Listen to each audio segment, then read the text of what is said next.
Bueno, boas tardes. Un ano máis conmemoramos as letras galegas cunha conferencia dos NUS do Ateneo. Neste caso, o autor homenaxeado é Antonio Fraguas, alguén moi presente na cidade, profesor do IES Rosalía de Castro, xefe de estudios e director do Museo do Pobo Galego.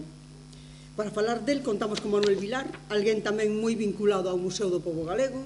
Está aquí porque xustamente el comisariou a exposición dedicada a Fraguas que se realizou no propio museo no ano 2006. É licenciado en Xeografía e Historia, doutorando en Antropoloxía e máster en Xestión de Bens Culturais e Patrimonio, experto en patrimonio etnográfico e museos, con múltiples publicacións en diferentes revistas e participación en congresos.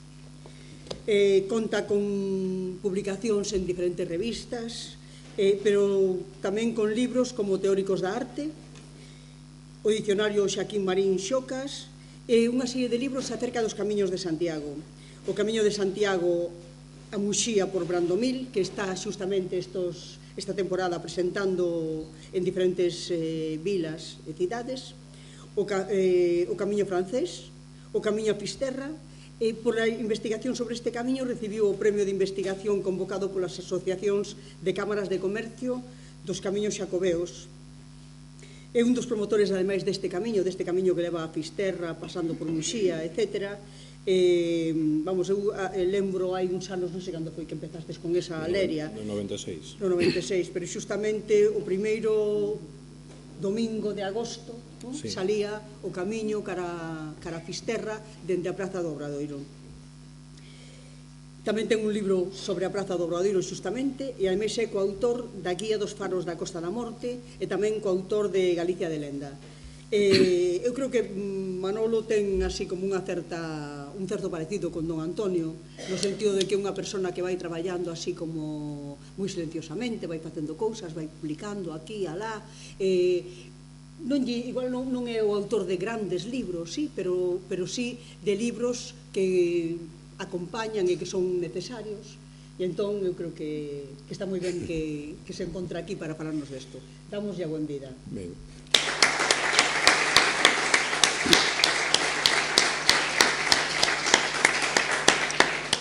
Ben, boa tarde a todos e a todas. A comparación pode ser un pouco grandiosa, un pouco inapropiada, pero ben,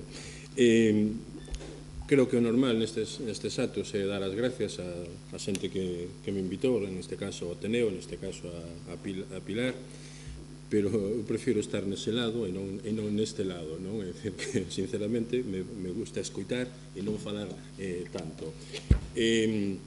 Hai uns días me mandou un WhatsApp ou un correo, non recordo, dicindo: lembrate que o lunes tens que vir a falar e fai os deberes. Entón, creo que fixen os deberes, non sei se ben ou mal, escribín un texto, fixen un PowerPoint. Este fin de semana, en vez de ir á praia ali a bella terra de Namancos, pois quedei aquí en Compostela e me sentín diante do ordenador, escribín un texto.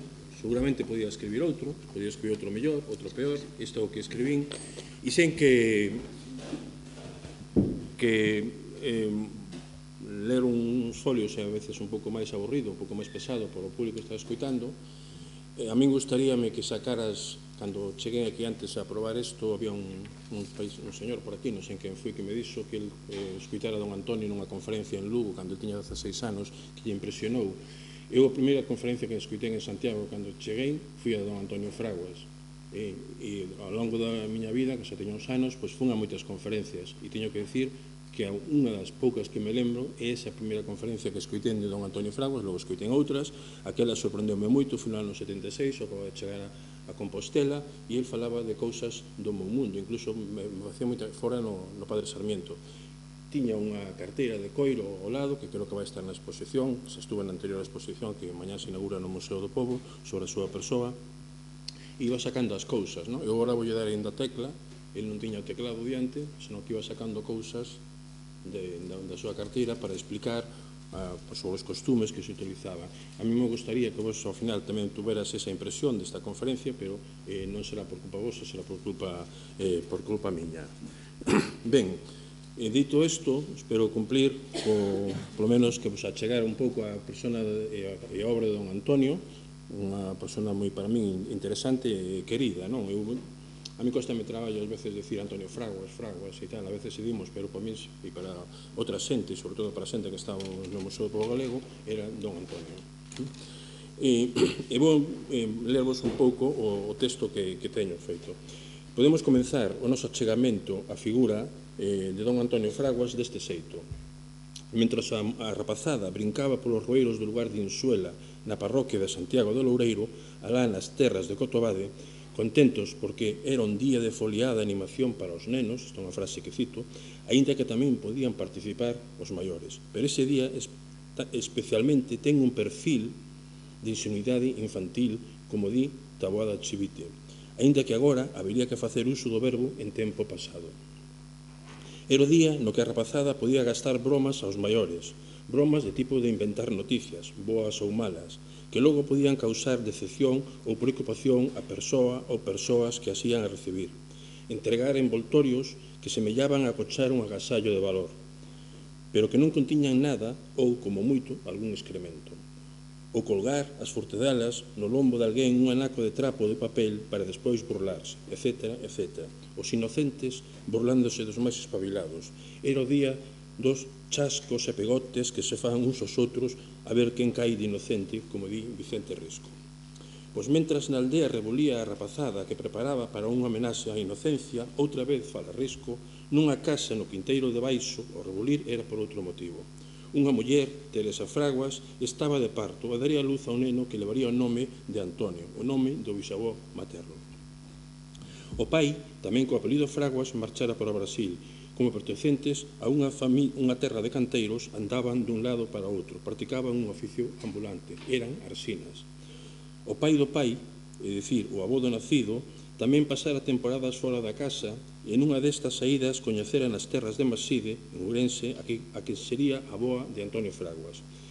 Pero o pai do pai de Don Antonio, vai ter que cruzar o Atlántico e faino antes de que a súa compañeira parira. Regresará cando xa o fillo tiña 8 anos, mas neste tempo de ausencia había comunicación entre os emigrados e os que quedaran na Insuela. E podía seguir así, neste estilo, narrando os feitos da vida deste rapaz nacido o 28 de decembro de 1905. Un rapaz que se fixo grande, como persoa, e grande en anos, no sentido que utilizan os argentinos a esta palabra para referirse a unha persoa entrada en anos, longeva, pois chegou aos 94 anos en activo. Mas penso que non ten moito sentido facer un achegamento á vida e a persoa de Don Antonio Fraguas ou de outra persoa neste estilo. Máxime, cando, con motivo de dedicarlle o Día das Letras deste ano, agroman varias biografías, algunhas orientadas máis ben cara ao público juvenil, outras poucas con certa detención nos aspectos diversos da súa longa vida e da súa abundante obra intelectual. Digo que non ten moito sentido repetir aquí eses diversos aspectos. Ademais, Fraguas, para moitos de nós, é unha figura aínda próxima, e fresca temos na lembranza a súa silueta encurvada camiñando polas rúas de Compostela ou subindo lentamente as escaleiras de acceso a Bonaval para dirixirse ao Museo do Pobo Galego. Seguro que algunhas veces estén lembrando de Pons Sorolla. Un achegamento biográfico tamén podría ser de outras maneiras. A biografía é un xénero atractivo para un amplo público, un xénero que vende, é un fenómeno de cultura popular. Pero tamén é unha forma de literatura, un xeito e un método de achegamento a unha realidade ou unhas realidades históricas. Desde algunha corrente historiográfica houve arremetidas contra estes xeitos de achegarse á historia, e houve quen dixo que os biógrafos e os historiadores sociais, estes por criticala, vivían non en mundos separados, senón en planetas distintos. Así, hai quen fai unha crítica dicindo que a biografía é escavar na vida privada dunha persoa, polo que se está a fomentar a cultura do individualismo propia do sistema dominante. O sociólogo francés Pierre Bourdieu falou da ilusión biográfica, xa que os biógrafos sei que caen ou caemos con facilidade nos perigos do subjetivismo, de onde non é fácil a escapatoria. Polo tanto, tendemos a idealizar o personaxe estudado. Para este autor, a biografía non sería realmente un área de coñecemento. Outros falan de aventura quixotesca, minucia sin significado, polo que unha biografía sería algo como unha colección de incidentes aleatorios. Mas este xénero, cos prós e cos contras, segue camiño adiante. Se seguen publicando biografías e atopamos quen fai biografía de vidas exemplares que poderían servir como modelos para ser imitados, mentras outras faranas de personas de mala vida ou reputación como para mostrar modelos que non debemos seguir socialmente ou debemos aprender para non cometer eses erros e maldades.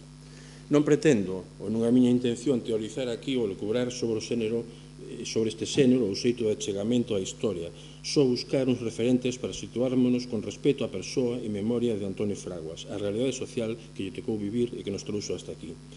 Como referentes, vou traer aquí unha cita dun clásico de antropoloxía americana. En 1960 aparece un libro que se traducido é Traballadores da Caña, a vida dun cortador de caña puertorriqueño, de Sidney Mintz, autor que estivo nun congreso de antropoloxía celebrado en Compostela no ano en que morreu don Antonio, 1999. Neste libro contase a vida de Taso, un traballador de cana de azucre nas terras boricúas. O antropólogo di: cando un examina as experiencias vitais concretas e particulares de Taso, non encontra gran cousa que sexa extraordinaria na súa vida, pero hai un libro sobre a súa vida. Taso cortaba caña na zafra e o resto do ano malvivía e bebía, tendo por veces un comportamento violento coa súa muller. Mintz, o antropólogo, define este relato biográfico de fragmentario e incompleto, mais os feitos pouco atractivos ou interesantes da vida deste home están colocados, e cito textualmente, no contexto de vastos campos sociais que ocorreron ao seu arredor. A grandes pinceladas ven decir o que posteriormente dirá o autor francés citado anteriormente, que o pertinente non é o individuo ou o particular evento, senón as condicións estruturais que producen comportamentos e acontecementos entre diferentes grupos de individuos. Pretendemos situar os feitos da vida de Fraguas nestes vastos campos sociais que ocorreron ao seu arredor, como diría o antropólogo americano, que foron claves no devir da sociedade que nos toca vivir e achegármonos aos comportamentos e acontecementos entre diferentes grupos de individuos, é dicir, a realidade que nos toca vivir.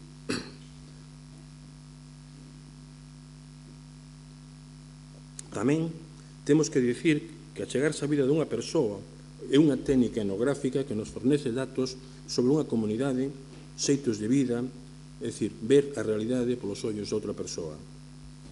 Despois disto, podemos ver a bibliografía como un acto de comunicación social para entendermos que somos e que queremos ser. A través da vida dunha persoa, neste caso de don Antonio, podemos observar o mundo no que vivimos e, neste caso tamén, como se ten construído un discurso e o coñecemento sobre a nosa realidade social. A vida de don Antonio seguro que ten aspectos moito máis extraordinarios e interesantes que a de Taso, e a súa persoa é moito máis atractiva e humana. Nunha entrevista a Héctor Cajaraville, un dos autores que sacaron este ano unha biografía sobre a súa persoa, lemos que, por riba de todas as trayectoria académica e intelectual, todo o mundo co que fun falando para obter máis información sobre el destacaba a boa persoa que era, sempre xeneroso e disposto a axudar. E ese é o mellor recordo que pode deixar alguén. Que máis dá se és máis ou menos preciso nos seus traballos intelectuais, se despois non deixas esa pegada humana que el sí deixou.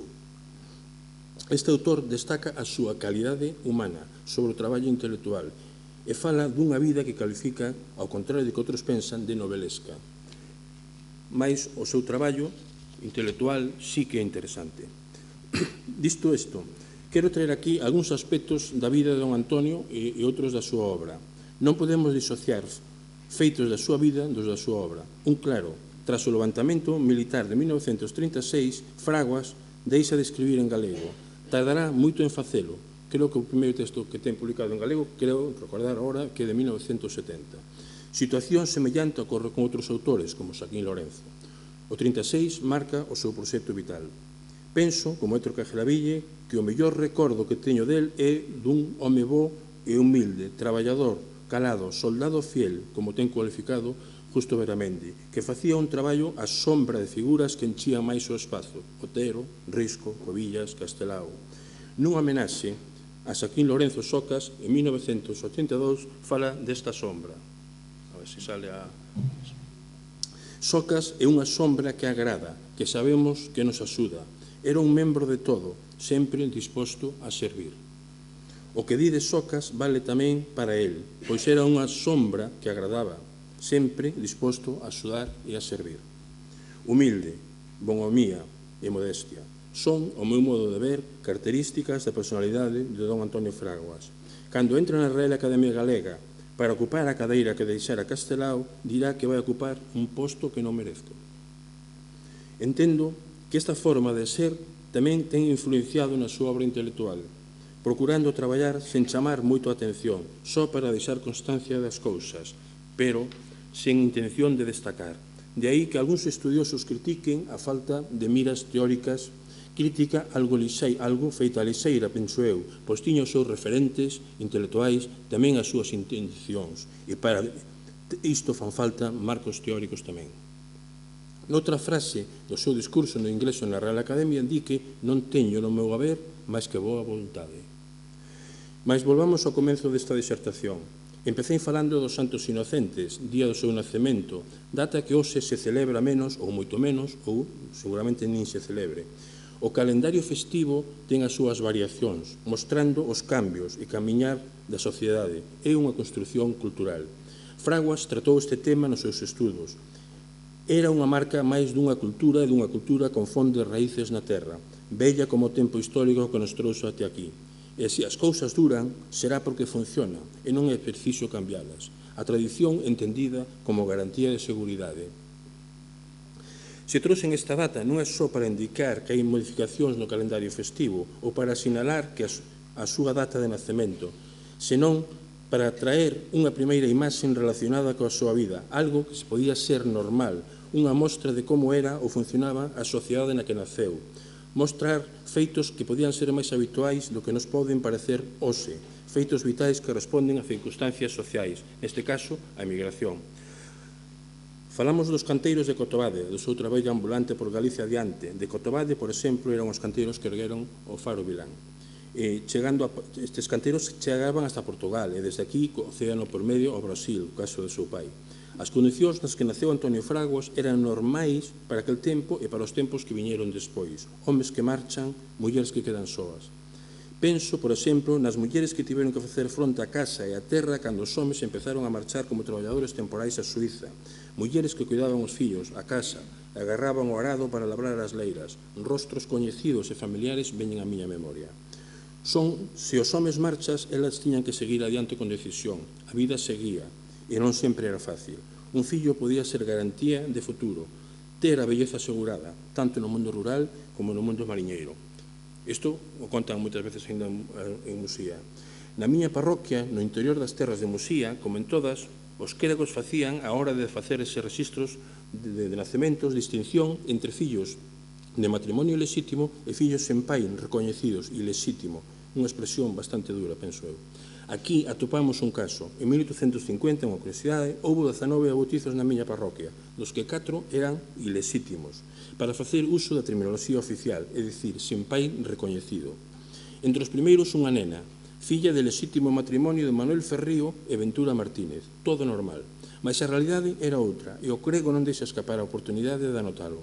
E na marxen da partisa pon que o pai lexítimo estaba ausente en Madrid desde había varios anos. A vida tiña que seguir. Fraguas criouse con mulleres,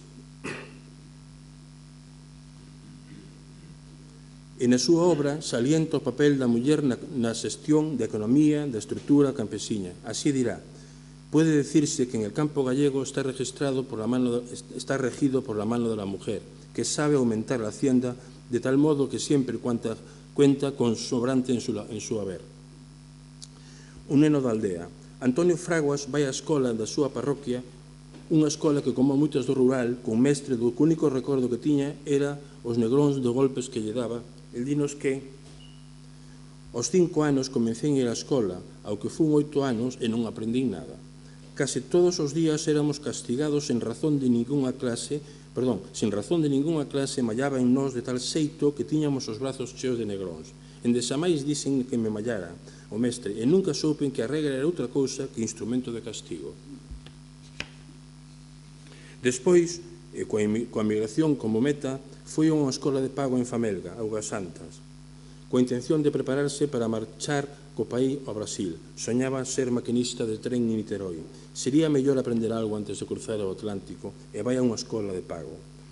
Bueno, isto que tedes aquí é simplemente un dos primeiros informes de inspección que se fan a finais do século XIX, cando a escola é obligatoria, a partir de 1158, pois estes son os informes das inspeccións que se gardan aquí, que, por certo, antes dependían da universidade, nese momento, que se gardan no arquivo da universidade. O mestre de Famelga transformou a miña vida. Nos días do mes de xuño, cando debía embarcar, ingresaba no Instituto General Técnico de Pontevedra. Este mestre incita a seguir estudando e Antonio Fraguas cambia de Brasil para Pontevedra, onde fará o bacharelato. Aquí vai ter como profesores Alfonso Ríguez Castelao, Antón Losada Dieguez, a Román Sobrino.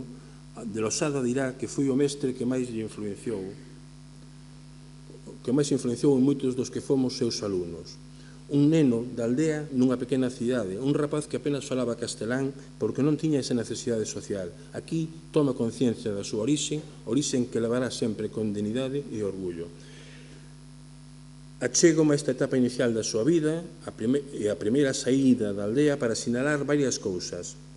A situación da escola rural, que apenas valía para ensinar as 4 regras, o papel desempeñado por algúns mestres ou profesores da vida dun futuro mozo, caso do mestre de Famelga, caso de Losada Dieguez, pero tamén o papel das amizades que forman parte nestes primeiros anos da vida, neste caso do amigo Tano, Sebastián González García Paz. Perdón, non está aquí a diapositiva. E penso que neste contraste, tamén a estupidez, o cretenismo, por dicirlo de algún xeito, dunha sociedade que, sendo mayoritaria rural, denigre e aldrasa esa parte mayoritaria. E penso que neste contraste entre os dous mundos, que non eran dous mundos, senón un mundo con visións diferentes da realidade, e a incidencia dos profesores está parte do que vai ser a persoa e obra de Fraguas, a lingua, o estudo das expresións ou formas culturais e o compromiso por documentar esas formas de expresión, o compromiso que o levou á militancia política e a entregarse de cheo ao estudio e transmisión de coñecementos, a educación. Neste sentido, pode vir a conto outra cita dun antropólogo americano. A cultura é algo que se aprende. Os obxectos materiais que crean os seres humanos non son en por sí cousas que se aprenden. O que aprenden son as percepcións, os conceptos, as receitas e habilidades necesarias, as cousas que necesitan saber con o obxecto de facer cousas que cumpran as normas dos seus compañeiros. E imos a Compostela. Sería en Compostela onde estas ideas juvenis de defensa da lingua e do sistema cultural que configuraban o seu mundo, o mundo do que procedía, collerán corpo nun ambiente cargado de inquedanzas sementadas polas irmandades da fala e cultivados ou regados pola xeración nós. Inquedanzas de renovar e actualizar un discurso sobre a cultura galega e, en consecuencia, sobre a sociedade galega. No Instituto Pontevedrés, con o seu amigo Tano, vai fundar unha sociedade da lingua, un grupo de traballo con intencións que tiñan entre os obxectivos prestixiar a lingua mayoritaria pero ausente no ensino e con escasa presencia no mundo cultural. Un dicionario sería un xeito de contribuir a normalizar, a asentar, codificar, crear canon, mas iso foi unha idea juvenil que non tivo máis percorrido. Pero o interese polo dicionario marca tamén unha preocupación por recoller, por anotar, para agardar o que o pobo viña dicindo, facendo e transmitindo. Pode que esta iniciativa incida tamén na súa vocación de etnógrafo, de ollar cara a un mundo que estaba cambiando e anotar esa realidade. Un neno da aldea podía perderse na cidade. Para iso están os consellos paternos, máxime cando o pai tiña mundo e andara por cidades máis populosas, e Compostela non era unha gran cidade, non era Río de Xaneiro, cando menos en extensión e poboación. Ademais, na cidade sempre habería algún coñecido ou veciño ao que acudir. Santiago eche de pedra moi mallada. Para te orientar, fíxate na catedral, que está no medio. Por ali andache don Salustiano Portela Pazos, que era coengo na catedral e era de Cotobade. Un bo consello para se orientar e non se perder polas rúas empedradas. En Compostela está funcionando o Seminario de Estudios Galegos. Contoume, cando unha vez que falei con el, que ías en reunións, pero sentábase atrás, escoitaba, mas non participaba, ninguén lle dixera nada. Tiña interese no que ali se trataba, mas unha súa modestia non o levou a solicitar o ingreso. Será o seu amigo Tano que lle diga: Losada dixo que temos que ir para o seminario, se dixo, hai que ir. Este é os Fraguas, este é o amigo Tano, Sebastián, que no 36 se marcha para Puerto Rico e morre no 68 ou 63, agora non recordo, nunha viaxe que fai de volta a Pontevedra.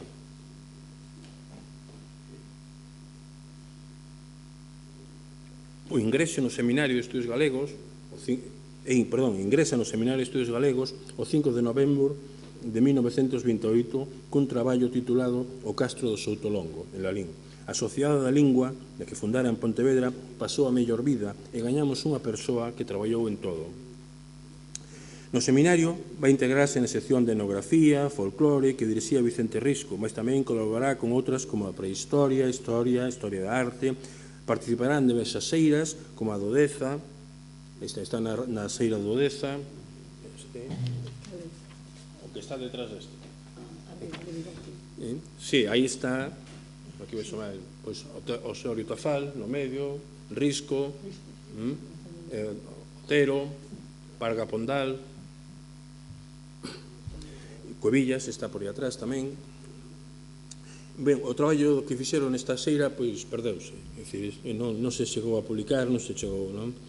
Ben, dentro do seminario traballará na catalogación da biblioteca, será nomeado bibliotecario, tamén foi secretario suplente das actas, é un dos encargados da preparación dos manuais, etc., etc. Pero tamén vai a colaborar na colección que estaba montando, que era un museo.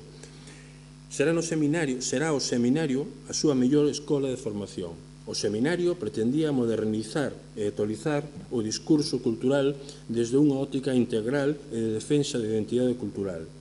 Poñernos no mundo, que os outros tamén ollaran para nós, entrar en contacto con outras realidades culturais, os intercambios de publicacións con universidades estranxeiras, contactos con investigadores de outros lados, intereses por traerlos aquí a traballar sobre aspectos da nosa realidade, son exemplos deste interés por mostrarnos cara fora.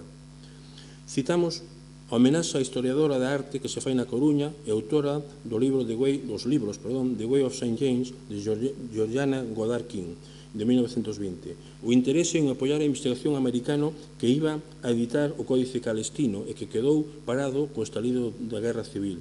Farase unha publicación por unha francesa en 1938 do libro quinto.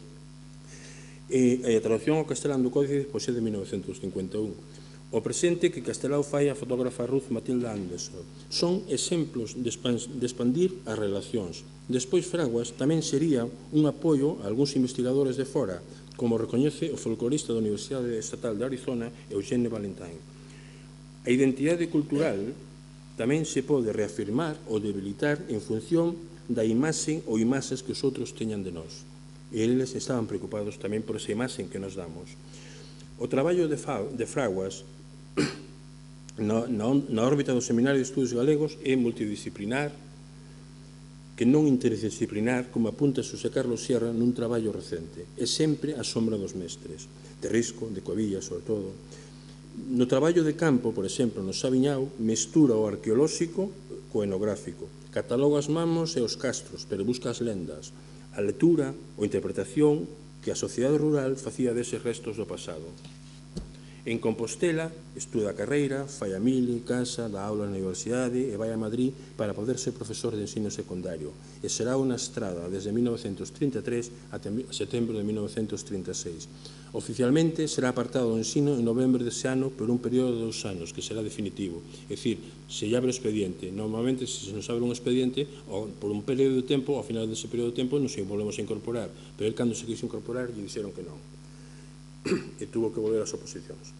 Na estrada fai unha vida como a de outros cidadáns. Dá aulas, fai excursións cos alumnos, investiga, participa na vida política.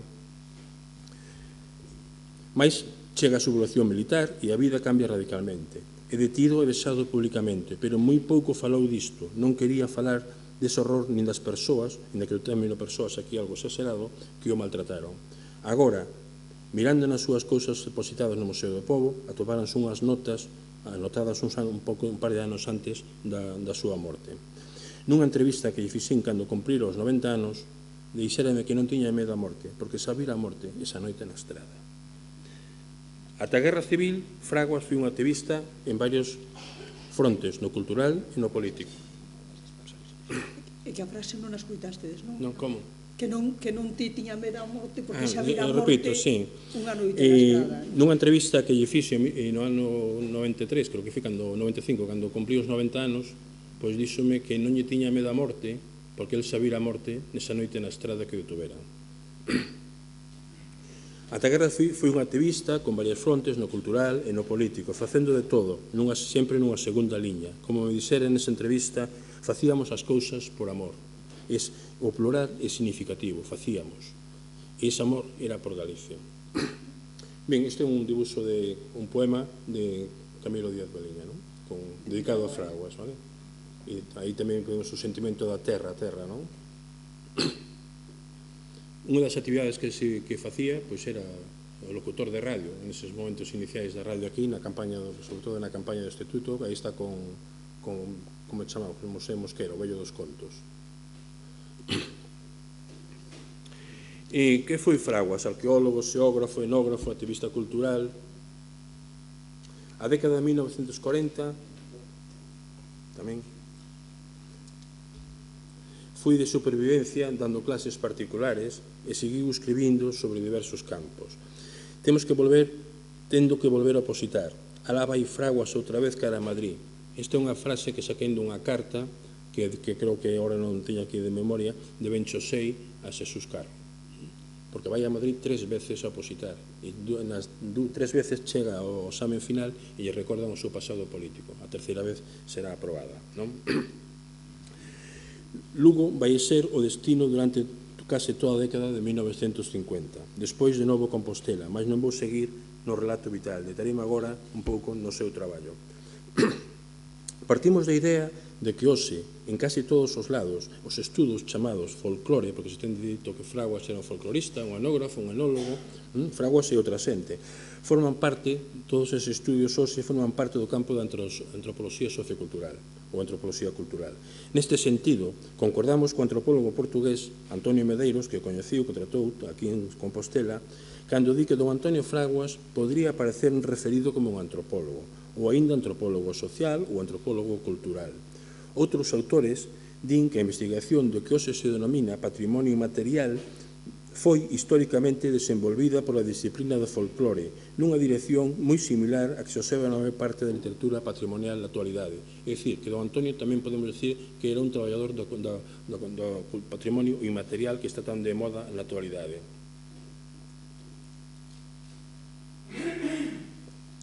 Se o traballo que facían os etnógrafos e folcloristas agora lle chamamos antropoloxía, pois podemos encadrar a obra de Fraguas no campo da antropoloxía. Hoxe, os antropólogos traballan sobre a sociedade do seu tempo e para producir un coñecemento útil a esta sociedade.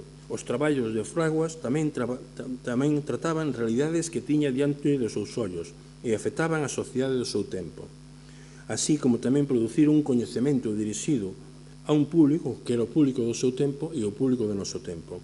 O que fixo puido ser folclore, puido ser etnografía naqueles tempos. Hoxe, simplemente, lle chamamos antropoloxía. O traballo de Fraguas pode ser entendido non tanto como unha investigación con intereses puramente académicos, senón como un traballo de urxencia, incluso de urxencia social, pois era algo que había que facer e que alguén tiña que realizar para que esa sociedade e a cultura que se desenvolvía en Galicia seguisen camiñando cara ao futuro, con dignidade. Nesta urxencia recolle cantigas, lendas e outras tradicións. Así, ten sentido o dito en varias ocasións nos seus escritos, como que somente son unhas cantas notas que van abrindo o camiño para labouras que tencionamos facer, outra cousa é polo de agora temperán, sempre dicindo hai que seguir facendo, abrimos o paso.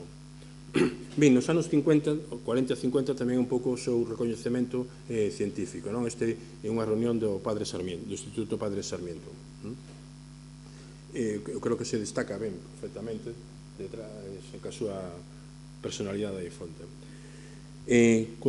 No caso do seu libro de xeografía, que tedes aquí diante, empeza dicíndonos, entre outras cousas, que o fai con la única pretensión de informar al lector de los principales problemas geográficos de nuestra tierra, dar una visión de la Occitania hispánica. Algunos de estos capítulos pueden servirnos como puntos de partida para nuevos tratados de ampliación. Sempre, empezamos, logo hai que tocar moitos temas, non era só cuestión dele, era cuestión de toda esa xeneración. Como comezando un camiño que hai que continuar ou que outros terán que continuar, dando contido o tópico de que decían todo estaba por facer e había que facer todo. Entende que ese material procedente da cultura popular mostran prácticas e comportamentos, mostran unha realidade. E ese material debe ser aproveitado non só como elementos para reforzar a singularidade, neste caso a singularidade galega, senón tamén para seren útiles e válidos ás estruturas culturais e sociais, é dicir, válidos a xente. Recolle sabendo, por exemplo, que o cantigueiro amosa a vida por enteiro con todas as preocupacións dende o nacemento até a morte. Cando recolle, está describindo unha realidade e faino con precisión, que é o traballo dun etnógrafo. Se achega a unha dimensión social, que é a dimensión dun antropólogo, pero ás veces tamén evoca, e ás veces nos está recordando o seu tempo de infancia, o seu cotobade da nenez. Con eses materiais recollidos, elabora un discurso limpo, sen adobíos, para transmitir un coñecemento que, entende, está en perigo polo proceso de cambio que se está dando na sociedade, na campesiña, especialmente, que a que el e os xenógrafos e intelectuais do Seminario de Estudios Galegos miran con máis atención. O cambio significa perda, desintegración, desbotar cousas que viñan cumprindo unha función que foron útiles, polo que é preciso documentar agora. Aquí flota a idea de substracto, de proxectar o pasado no presente como garantía de futuro, algo que buscan ou manteñen estudosos doutras latitudes desde que surde a preocupación ou mirada interior coa ilustración, pero especialmente coa ilustración alemá e coa escocesa e co romanticismo. A percepción do cambio pode entenderse tamén nun sentido máis amplo, non só no negativo de perda, senón no positivo de iteración. Na antropoloxía americanista, especialmente en México, normalizouse o término culturas en perigo, que son as indígenas, para falar da culturación e o dominio cultural. Mais as sociedades son dinámicas e é inevitable a relación con outras realidades, máxime no mundo de hoxe.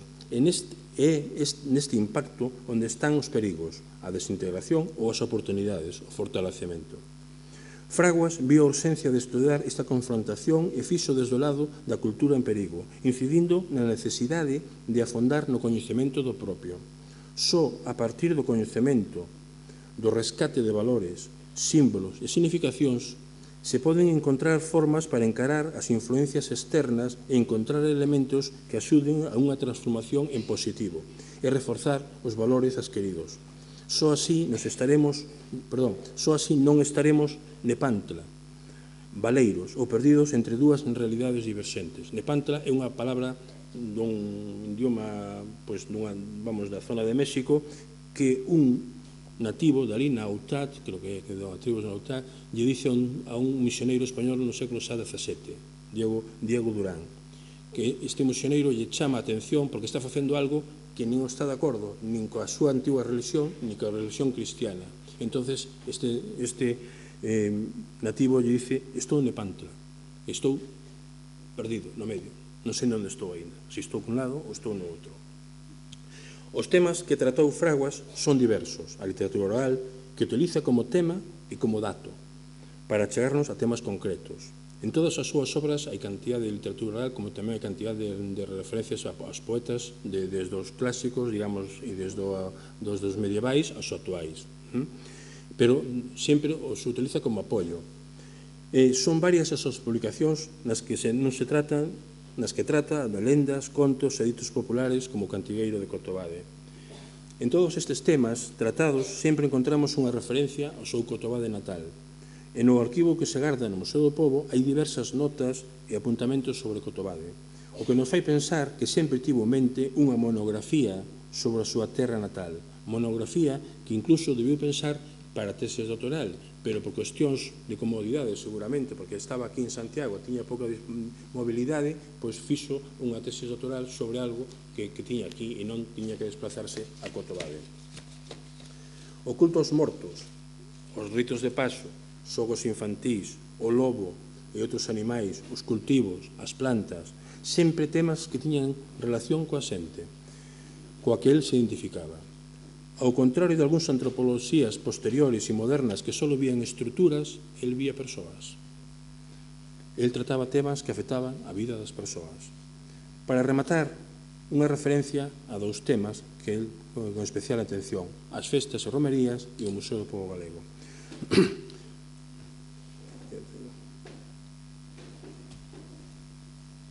Dentro deste amplo campo das festas e romerías, tivo especial atención cara ao ciclo do Nadal, ten bastante, o entroido, que era algo significativo, como algo diferencial, os fiadeiros, as romerías, tamén a peregrinación.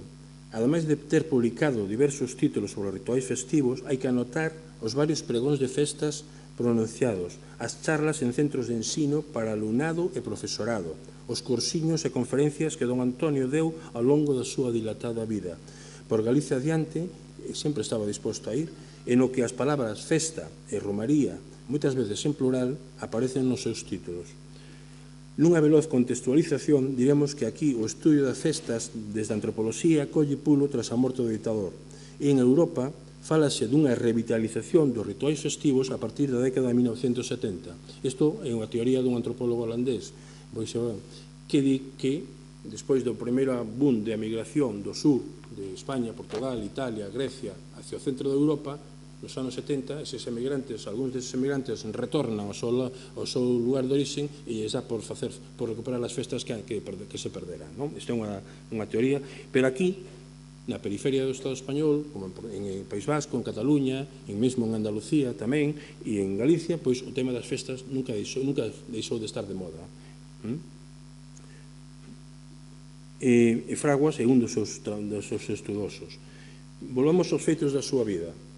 Volvamos a 1936, unha data ciaga que cambia a súa vida, a de moitos tamais, e en relación a este tema festivo dirá que a festa popular, o que ele entendía como fiadeiro, o serán, as enroadas, esas agrupacións de xente do rural que se xuntaban nun sitio para traballar unha vez rematado o traballo e pasar un tempo de lecer, as que lle daban unha importancia porque entendía como festas de vitalidade comunal, deixouse de celebrar ao principio da Guerra Civil. E máis, a desaparición da festa popular puxo tamén remate ao canto na Galicia campesiña porque todo se cubreu de tristeza. Ou cando fala das vésperas que se facían en moitos romarías nos que había bailes e en moitas romerías non é o día da festa, sino que os romeiros iban o día anterior, pasaban a noite no santuario e, polo tanto, facían festa esa noite. Pois esas festas con música, correspondente música a gaiteiros, pero a Guerra Civil forzou o tremendo parón de todas as diversións. Vemos nestas citas unha denuncia do que significou a ditadura franquista nos modos de vida das xentes. A data de 1936 marca para el o debalo da cultura popular, o debalo que seguiría coa emigración. No estudo das romerías e dos santuarios procura buscar o enraizamento no pasado afastado. Vellos, moitos máis vellos do que moitas veces pensamos, son certos costumes e devocións ao redor de algún monumento religioso ou do culto que ali se celebra. Ben, eu penso que moitas veces destes cultos que pensamos que son aí desde sempre son, en moitos casos, bastante máis recentes do que parecen. Este mirar para moi atrás podes entender como ir na procura dun tempo mítico onde teñan cabida acontecementos lendarios. Isto pode ser entendido como unha marca de distinción, ao tempo que permite unha ancoraxe na historia, e na historia está a estabilidade e a seguranza, fronte á mobilidade e facilidade do presente. As festas teñen unha tradición que ven do pasado, de tempos inmemoriais, o que demostra que se veñen funcionando desde lonxe e que funciona. Son algo apropiado. Por lo tanto, a tradición é unha estrategia de afirmación colectiva, como unha expresión dunha vontade de continuidade e permanencia, vontade de futuro. a televisión é algo que dá crédito, autentifica, funciona. En opinión dun antropólogo irlandés, funciona como canon na literatura. Na procura das orixes está a recollida de lendas que marcan o inicio dese culto e desa romaría. O interese pola lenda é algo presente no seminario. Neste caso, a lenda dalle ao santuario un carácter de extraordinario e vincula a imaxe a unha xeografía determinada. Identifica o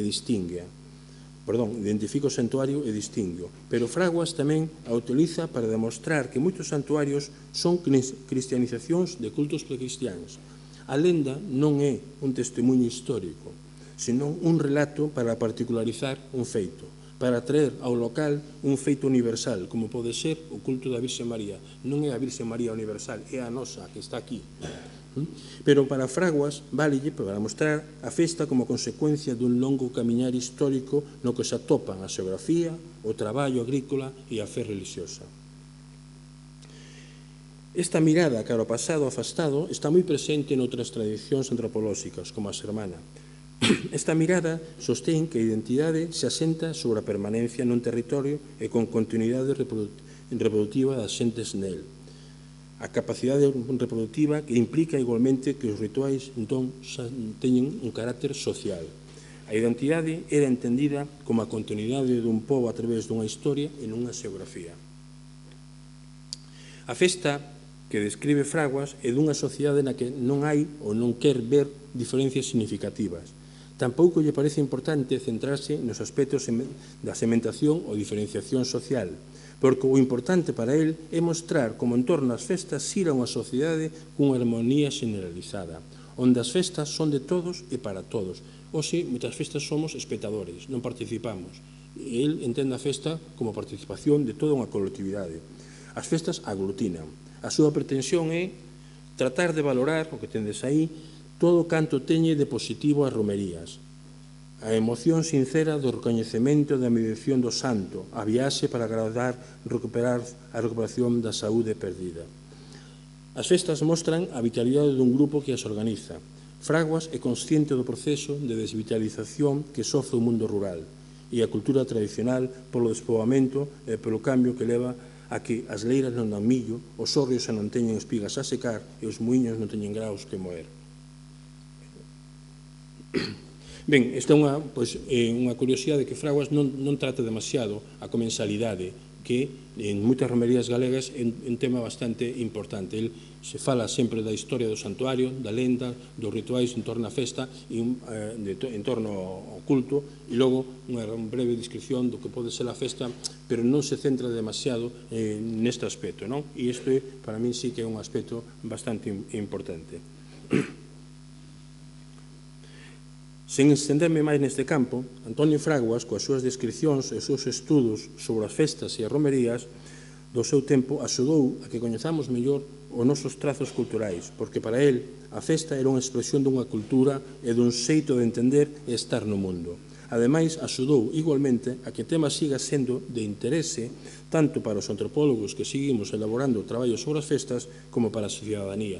De feito, cada vez hai máis festas. Unhas morren e outras aparecen. E vou falar para rematar xa, creo que me quedan 2 minutos, da súa traballo no Museo do Pobo. A idea do museo como unha institución ao servicio da cidadanía nace no ideario da Ilustración e da Revolución Francesa, na modernidade. Unha cousa é o coleccionismo e outra cousa é un museo. E faino como unha ferramenta máis para a educación dos cidadáns. En Galicia, o proceso de musealización e de musealización etnolóxica, en concreto, ten un percorrido semellante a doutros lugares. Hai unha mirada cara ao propio, parella ao resurdir cultural no resurdimento. Houve iniciativas pioneiras como o Museo de Pías, creados polos irmáns Peinlador, os do balneario do Mondariz. Risco escribe nun artigo de 1928, fala dunha arela que hai moito tempo a xente que traballa no estudo do pobo, con mayúscula, a xente que traballa no estudo do pobo galego. É unha arela que estaba aí, que incluso no Xornal da Nosa Terra, incluso na Voz de Galicia, incluso no Instituto de Estudios Regionais, que formaba parte da universidade, pois hai intereses en crear un museo galego, a veces chamalle de arte, outra veces chamalle Museo Galego, etc. A iniciativa máis seria agroma dentro do Seminario de Estudios Galegos, esta que temos aí diante. Como noutras cousas, aquí tamén colabora Fraguas, aínda que será Xesús Carro e Socas, aquí en Fernández, os que estean á fronte. A importancia deste Museo Etnográfico Galego, como moitas veces lle chaman, ven dada polo interese que para a xente do Seminario de Estudios Galegos tiñan os materiais etnográficos como documentos da memoria social. Colocadas pezas no museo, estaban construíndose bens culturais con pezas que hasta entón só pertenecían á vida e ao traballo cotiá das xentes sen historia. Esta cultura material, hai un historiador inglés que fala de que a cultura material é os documentos dos que nunca tuveron historia e os que entraron na historia pola porta de atrás. Pero estas xentes sí fixeron historia. Estes, os xentes dos seminarios, Fraguas, converteron estas xentes en portadores, estas pezas, perdón, en portadores dun significado colectivo, en testemunhos dun modo de vida. Mais isto de pouco serviría se os creadores dun museo non foran conscientes de que detrás había unha sociedade que participase deses significados. E, polo tanto, que construíra esos obxectos como patrimonio que os identificaba. Se eu entro no museo que está ali non me representa, non me di nada, non é para min patrimonio. Pero, 10 anos despois da construción deste museo, chegou o levantamento militar, o desmantelamento do Seminario de Estudios Galegos e do seu museo. Como foi o desmantelamento do museo, conta o don Xesús Carro nunha carta dirixida a Xosé Ramón Fernández Osea. Chegou Pilar Primo de Rivera, necesitaba local para unha reunión da sección femenina e dixo, isto fuera. O franquismo non foi un tempo propicio para incidir na especificidade cultural. Fraguas será nomeado director de 1963 do Museo Municipal de Santiago, que ocupaba unha parte do edificio de San Domingos de Bonaval, entón un caixón desastre. Desastre, non desastre, todo xunto. Houbo que agardar a transición política para poder crear de novo un museo que vivía desas ansias do Seminario de Estudios Galegos. Ese será o Museo do Pobo Galego, do que Fraguas foi o primeiro director e o segundo presidente do seu padroado despois da morte de Saquín e Lorenzo en 1989. Fraguas, como Socas, Buzabrei, foron pontes que transmitiron as experiencias e inquedancias da xente de nós aos mozos que chegaron á universidade na década de 1960. E non tiñan outros referentes. Este tamén foi un papel importante da vida e obra de don Antonio Fraguas, que en 1976, recén chegado a Compostela e recén xubilado el, pregúntame nesa conferencia que asistín no padecamento que quería ser. Eu dixenlle que arqueólogo. El díxome, un castro leva aquí 2000 anos. Pode levar outros 2000 anos si o ser humano non estropea. Unha cantiga, e cantoume, díxeme unha copla de 4 versos, que eu non recordo, que falaba dunha marca, dunha corredoira pola que se marchara un amor, e esta cantiga morra a persoa que a canta e desaparece. Hai que dedicarse ao estudio da xente. Moitas gracias.